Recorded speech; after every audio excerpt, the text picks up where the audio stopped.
Welcome everyone to part 5 of MusicMedic's 5-part series on removing dents from a saxophone.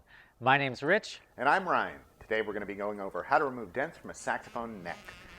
Let's get started.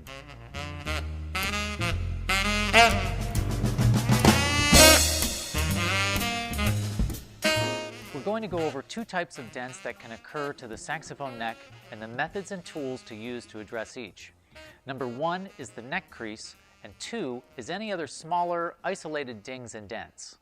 First, let's cover the common occurrence where the neck has been bent down, creating this crease. Here are the tools we'll use for the job. We're going to need a vise, preferably affixed to the floor. A dent rod, A way to hold the dent rod in the vise. our tenon sizing tool, Our tenon sizing collet, a small dent barrel, some fishing wire, a plastic or Delrin dent hammer, and a caliper. What tends to happen to a neck that doesn't have an underside neck brace is that it gets pulled down, creating a bulge or a crease. We especially see these in tenor necks because of the extreme arc, but it's possible to see these in alto necks as well. This may happen over time if a player puts the mouthpiece on with the neck already assembled on the body. Or it may happen with some event like the neck getting bumped while attached to the horn. As you can see with your caliper, the tube goes from being round to being oval. Right now, we're reading 0.831, and turning it 90 degrees, I'm reading 0.858. The first way to deal with the pull down is to do a pull up.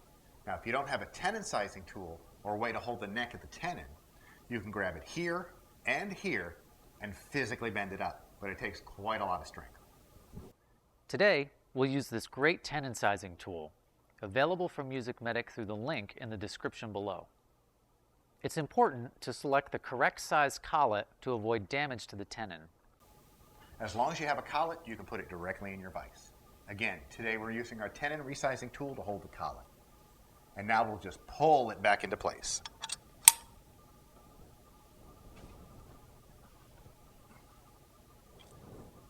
Quick side note, you may be wondering about using the saxophone itself as a way to hold the neck in place while bending it back. We would not recommend that because you could do damage to either the tenon or the receiver. Measuring again, we have 0.836, and if I turn it 90 degrees, we have 0.832. So you can see it's going back to being in round. And here's a bonus tip. Put a piece of fishing line through your barrel and tie a knot at each end. This will allow you to put the barrel into place and make it easy to remove after the work is done. Once the barrel is back in place, use a plastic or Delrin hammer to remove the rest of the crease with glancing blows, working the dent until the area is back to being in round. So that covers the type of dent that occurs from pull down. The second type is a much more challenging dent to remove on the saxophone. This is when you have a dent on the top, in the front, or around the octave key. These areas are impossible to reach with a straight dent rod. So for this type of dent, we'll switch to a curved or gooseneck dent rod. As you can see, this rod has 2 differently curved sides in which to thread on your dent ball. The location of your dent will determine which side you use. Sometimes you may even find it necessary to remove the tenon altogether, like we've done here. This has the added benefit of preventing any collateral damage on the tenon while removing the dent. Another thing to do before working with the dent ball is to thoroughly clean the inside of the neck. As we all know, this area of the saxophone can be particularly dirty, so we want to clear it of anything that will prevent us from working the surface back to being completely smooth. Secure the rod in the vise and thread on a large enough dent ball that closely matches the curvature of the neck at the site of the dent. Avoid using a dent ball that's too small, as this will probably result in a bumpy surface with a lot of ridges.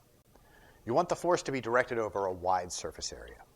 Just like removing dents with the saxophone, we'll start from the edge of the dent going towards the center. Avoid the temptation of putting that ball directly under that dent. This will result in a messy and bumpy surface. Switch to the other side and again work from the edge of the dent towards the center. Sometimes if the dents are so extreme that the ridges are very high, I'll use a dent hammer to tap down with the ball directly underneath. Since there's no place to sight the dent ball, for instance through a tone hole, you'll have to feel where that dent begins. Bonus tip number 2. You can glue a magnet to the bottom of your hammer and use that to quickly locate your dent ball. Again, we'll work with glancing blows. I like to strike in the same place while rotating the neck around.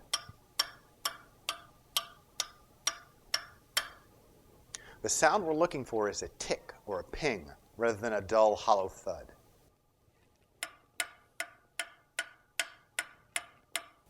This will let you know your dent ball is directly underneath the area that you're striking. A hollow sound means that you're missing the dent ball and probably adding more dents rather than removing the initial one. Let's talk now about a dent on the top of the neck around the octave pip. Within a certain range, you're going to have to remove that pip. One last option for areas of the neck that are difficult to reach with the rod and ball would be to use a dent barrel on a string. So just select the size dent barrel that matches the area of your neck, and you can use this as an alternative to the rod and ball method. Thanks, Ryan. That concludes part 5 of our 5-part series on removing dents from a saxophone. We'll leave a link in the description to the tools we used today. And until next time, happy repairing.